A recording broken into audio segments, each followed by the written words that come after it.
கர்த்தருடைய பரிசுத்த நாமத்திற்கு மகிமை உண்டாவதாக. இந்த அருமையான நாளில் கர்த்தர் நம்மளோடு பேசுகிற ஒரு வார்த்தை மத்தேயு 26:41. நீங்கள் சோதனைக்கு உட்படாதபடிக்கு விழித்திருந்து ஜெபம் பண்ணுங்கள். ஆவி உற்சாகம் உள்ளதுதான், மாம்சமோ பலவீனம் உள்ளது என்றார். ஆம், கிறிஸ்துவுக்குள் பிரியமானவர்களே, இந்த புதிய வாரத்தை நீங்கள் ஸ்டார்ட் பண்ணுறீங்க. ஒவ்வொரு நாளும் கர்த்தருடைய துணை உங்களுக்கு வேண்டும் என்றால் நிச்சயமாக நாம் ஜெபம் பண்ணியே ஆக வேண்டும். While we pray, God intervene. ஜெபிக்கும் பொழுது கர்த்தர் அந்த விஷயத்தில் தலையிடுவார், இடைப்படுவார். நமக்கு ஒரு ஊரில் ஒரு பெரிய தலைவரை தெரியுதுன்னா நம்ம பிரச்சனை இல்லை, அந்த தலைவரை கூப்பிட்டா அந்த பிரச்சனை ஈஸியாக சால்வ் ஆகுதுன்னா, தேவ ஜனங்களே, நமக்கு தலைவர்களுக்கெல்லாம் தலைவராகிய ஆண்டவர் நம்ம பிரச்சனையில் தலையிட்டார்னா என்ன ஆகும்னு யோசித்து பாருங்கள். அப்போ அவரை தலையிட வைக்கிறதுக்காக தான் நம்ம ஜெபிக்கணும். நம்மளோடு போராடுகிற நிறைய போராட்டம் இருக்கும். குடும்ப போராட்டம், சுற்றிலும் உள்ள போராட்டம், படிப்பில் உள்ள போராட்டம், வேலையில் உள்ள போராட்டம், ஆவிக்குரிய வாழ்க்கையில் உள்ள போராட்டம், பர்சனல் லைஃப் சேலஞ்சஸ்னு தனிப்பட்ட வாழ்க்கை போராட்டம் சொல்லி ஏராளமான போராட்டம் இருக்கும். இதை எல்லாவற்றையுமே நம்ம தனியாக நின்று ஜெயிக்கவே முடியாது. அதான் வேதம் சொல்லுகிறது, நீங்கள் சோதனைக்கு உட்படக்கூடாதுன்னா விழித்திருந்து ஜெபம் பண்ணுங்க. ஜெபம் பண்ணும்பொழுது என்ன நடக்குதுன்னா, கர்த்தர் உங்களுக்கு என்ன செய்கிறார்? இடைபடுகிறார். கர்த்தர் உள்ள நுழைகிறார். ஆனால் இந்த ஜெபத்தை பண்ண தடையாக இருக்கிற ஒரு சத்துரு என்னன்னு கேட்டிங்கன்னா, மாம்சம். இந்த மாம்சம் சோர்வு கொண்டது, பலவீனம் கொண்டது. வசனம் சொல்லுகிறது, மாம்சமோ எப்படி இருக்கான்? பலவீனம் உள்ளது, ஆவியோ உற்சாகம் உள்ளது. இப்போ இந்த ஆவிக்கு சோர்வு இருக்காது. ஏன்னா ஆவியில் பலவீனங்களை நீங்கள் உணர முடியாது. காரணம், இப்போ உடம்புல ஒரு பலவீனம் இருக்குது, வலி இருக்குதுன்னா அது ஆவியில் உணர முடியாது.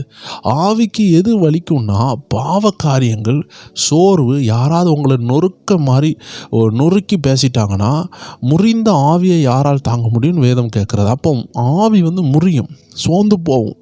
யாராவது ஏசிட்டா சோர்வு அடைகிறது, சூழ்நிலைகளை பார்க்கும்போது பயம் அடைகிறது. ஸோ நம்ம ஆவிக்கு ஃபிசிக்கல் பலவீனங்கள் வருதோ இல்லையோ, ஆவிக்குரிய பிரச்சனைகள் இருக்குதே தவிர சரீரம் சோர்ந்து போய் தூங்குற மாதிரி ஆவி தூங்காது.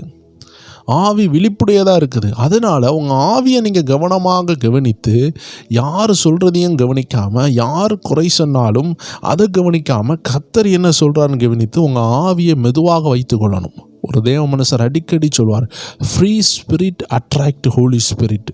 அப்படின்னா விடுதலையாக்கப்பட்ட வெறுமையான, அதாவது நிம்மதியான ஒரு ஆவி. உங்கள் உள்ளான மனுஷன் கவலை இல்லாமல் பிறரை மன்னித்து சந்தோஷமாக இருக்கிறான்னா பரிசுத்த ஆவியானவர் சீக்கிரமாக உங்கள்கிட்ட கிரியை செய்ய முடியும். ஆனால் கவலையோடு இருக்கிறான், சோர்ந்து போயிருக்கிறான், கசப்போடு இருக்கிறான், வெறுப்போடு இருக்கிறான், மன்னிக்க முடியாமல் இருக்கிறான், இப்படி போராட்டங்கள் இருந்துச்சுன்னா ஆவியானவர் உங்கள் இருதயத்தில் பேச முடியாது.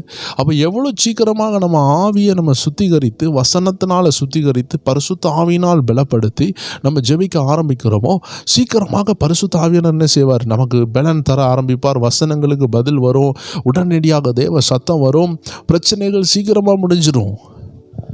ஆனால் இந்த சரீரம் என்ன செய்யும்? எப்போவுமே தூங்கிட்டு இருக்கும், சோர்ந்து போயிருக்கும். அதனால தான் நம்ம ஆவியிலிருந்து ஜெபிக்கணும். தேவ ஜனங்கள் ஆவியில் ஜெபித்து பாருங்கள்.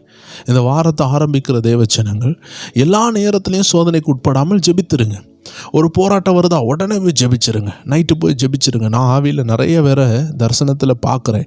இரவெல்லாம் போய் ஜெபிக்கிறீங்க, 11 மணிக்கெல்லாம் ஜெபிக்கிறீங்க. ஆண்டவர் சொல்கிறார், உங்கள் ஜெபம் வீணாகாது. அதிகாலையில் ஜெபிக்கிறீங்க, உங்கள் ஜெபம் வீணாகாது. இன்றைக்கி அது தெரியாது. தேவ ஜனங்களே, பென்ஷன் வயசாகும் பொழுது வரும். இதே போல் தேவையில் உங்களுக்கு உதவி செய்கிறது தான் ஜெபம். அது உடனடியாக உங்களுக்கு உதவி செஞ்ச மாதிரி இருக்காது. போட்டோன்னா வளர்கிற புல் கிடையாது. அது ஒரு பனைமரம் மாதிரி. அது ஸ்லோவாக வளரும், ஆனால் கரெக்டான டைமில் வளர்ந்து நீடித்த நாட்களில் அது என்ன செய்யும்? கனி கொடுக்கும். ஜெபம் ஒரு பயங்கரமான ஆயுதம். தேவ ஜனங்கள் இந்த வாரத்தில் ஆயத்தப்பட ஆண்டு அழைக்கிறார், உங்களை ஜெபிக்க அழைக்கிறார். மாம்சத்தில் தூங்கி அல்ல, ஆவியில் உற்சாகத்தோடு ஜெபிக்க அழைக்கிறார். இந்த மாம்சம் ஜெபிக்க விடாது தான். ஆனால் ஒரு விஷயம், நீங்கள் ஆவியில் ஜெபிக்க பழகிட்டீங்கன்னா அதுக்கப்புறம் உங்கள் ஜெபத்தை தடுக்கவே முடியாது.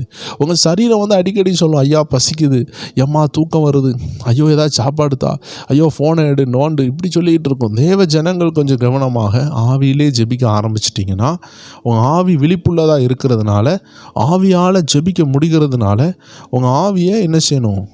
உபயோகப்படுத்தி ஸ்தோத்திரம் பண்ணுறதும் வேதத்தை வாசிக்கிறதும் தேவனோடு பேசுகிற ஒரு அனுபவத்தில் வந்துட்டிங்கன்னா என்ன நடக்கும்னா நீங்கள் சோதனையில் பிரவேசிக்க மாட்டீங்க. இந்த வாரம் என்ன சோதனை இருந்தாலும் நீங்கள் ஜெபிக்கும் பொழுது அதிலிருந்து வெளியே வந்துடுவீங்க. குடிகார கணவர் தான், ஆனால் நீங்கள் சோதனைக்கு உட்பிரவேசிக்காதபடி நீங்கள் உங்கள் நாவை காத்துக்கொள்ளணும். நீங்கள் ஒழுங்காக நிற்கணும். யுத்தங்களில் நீங்கள் பதறிடக்கூடாது. கர்த்தர் உங்கள் கூட தான் இருக்கிறாரு. ஆனால் நீங்கள் பயந்துட்டிங்கன்னா என்ன ஆகும்? கோலியாத்துக்கு முன்னாடியே தாவீது பயப்படலை, தலையை சீவிடுவான் கோலியாத்து. ஆனால் கர்த்தர் அவனை அனுமதிக்கலை. கோலியாத்தினுடைய பட்டையெல்லாம் தாவீதுக்கு முன்னாடி செயலிழந்துட்டு. காரணம், தாவீது பண்ண ஜெபம் அப்படிப்பட்டது. எல்லாரும் நினச்சது என்ன? பெரிய கோலியாத்து தான் நிற்கிறான்னு நினச்சாங்க. கண்ணை வச்சு பார்க்கும் பொழுது கோலியாத்து பெருசாக இருக்கிறான். ஆனால் கண்ணை மூடி ஆவியில் பார்க்கும் பொழுது தாவீது கூட உள்ள கர்த்தர் பெருசாக இருக்கிறாரு. இதே போல் குடிகார கணவர் உங்களை தொந்தரவுப்படுத்த வரும் பொழுது அவரை பார்க்கும் பொழுது உங்களுக்கு பயமாக இருக்கும். ஆனால் அவரிலும் பெரியவர் ஏன் கூட இருக்கிறாருன்னு சொன்னீங்கன்னா, உங்கள் கணவர் என்ன பேசினாலும் உங்கள் கூட இருக்கிறவர் பெரியவர்னு நீங்கள் உணர்ந்துட்டீங்கன்னா உங்கள் வாயை திறந்து சண்டை போட மாட்டீங்க. அவர் என்னதான் சம்பாதிச்சாலும் குடிக்கிறாருன்னா அவர்கிட்ட இருந்து வருமானம் வராது. ஆண்டவர் உங்களை நடத்துவார், உங்களுக்கு நல்ல வேலையை தருவார், இல்லை உங்கள் பிள்ளைகளுக்கு தருவார். அதனால் அவர் கையிலேருந்து வருமானம் வரலேன்னு நீங்கள் குடிகார ஒரு நபர்கிட்ட போயிட்டு சண்டை போடக்கூடாது. ஒரு பேஷண்ட், ஒரு வியாதியஸ்தன்ட்டு போயிட்டு எனக்கு காஸ்தான்னு சொன்னால் அவனே சொல்லுவான், எனக்கு எலும்பு உடஞ்சிருக்கு, நான் எங்கே தர முடியும். அதே போல் குடிக்கிறாங்கன்னா அவங்களுடைய ஆவிக்குரிய எலும்புகள் உடஞ்சிருக்கு. ஒரு எடுத்துக்காட்டுக்கு சொல்லுகிறேன். அப்போ அவங்கள்ட்ட போயிட்டு பணத்தை தரல வைக்கலன்னு சொன்னால் அவங்க சுபாவமே அப்படி தான் இருக்கும். தேவ ஜனங்கள் பொறுமையாக ஜெபித்து தான் நம்ம என்ன செய்ய முடியும்? மாற்ற முடியும். ஒரு காரை மாற்றிக்கலாம், ஒரு வீடை நம்ம மாற்றிக்கலாம்.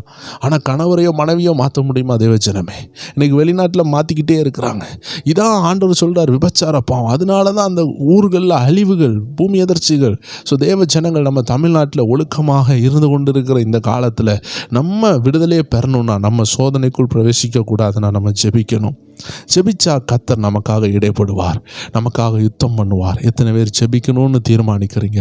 அப்படியே கண்களை மூடுங்க. இந்த வாரத்தின் முதல் நாளில் கர்த்தர் உங்களை ஜெப ஆவியினால் நிரப்புவார், கிருபையினால் நிரப்புவார். எல்லாரும் கண்களை மூடி ஜெபிப்போமா?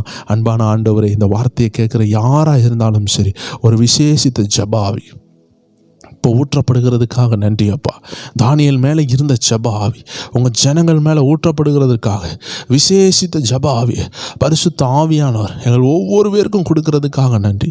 நாங்கள் ஆவியில் எழுப்பி ஜெபிக்கணும், மிட் நைட்டில் ஜெபிக்கணும், அதிகாலையில் ஜெபிக்கணும், நீர் சொல்லும் பொழுதெல்லாம் ஜெபிக்கணும்.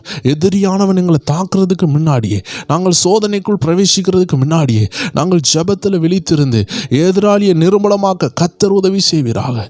எல்லா துதிகன மகிமை உமக்கு செலுத்துகிறோம். இயேசு கிறிஸ்துவின் நாமத்தில் ஜெபிக்கிறோம் எங்கள் ஜீவனுள்ள நல்ல பிதாவே. ஆமேன், ஆமேன், ஆமேன். God bless you. கர்த்தர் உங்களை ஆசீர்வதிப்பாராக. இன்று இரவு 9 மணி அளவில் நம்மளுடைய அருமையான விடுதலை ஜெபம், தீர்க்க தரிசன ஜெபம், ஆவியானவர் உங்களுக்கு கொடுக்குற வார்த்தைகள் 9 மணி அளவில் நம்ம ப்ரேயர் டைம் சேனலில் வரும். தேவ ஜனங்களை இணைந்து கொள்ளுங்கள். ப்ரேயர் டைம் வாட்ஸ்அப் சேனலில் இணையாதவங்க இணைஞ்சு கொள்ளுங்கள். அதில் உங்களுக்கு ஒவ்வொரு நாளினுடைய லிங்க்ஸ் கொடுக்கப்படும். நீங்கள் வீடியோக்குள்ளே பார்த்துக்கொள்ளலாம், உங்கள் ஆவிக்குரிய வாழ்க்கையை வளர்த்துக்கொள்ளலாம். கர்த்தர் உதவி செய்வாராக. God bless you.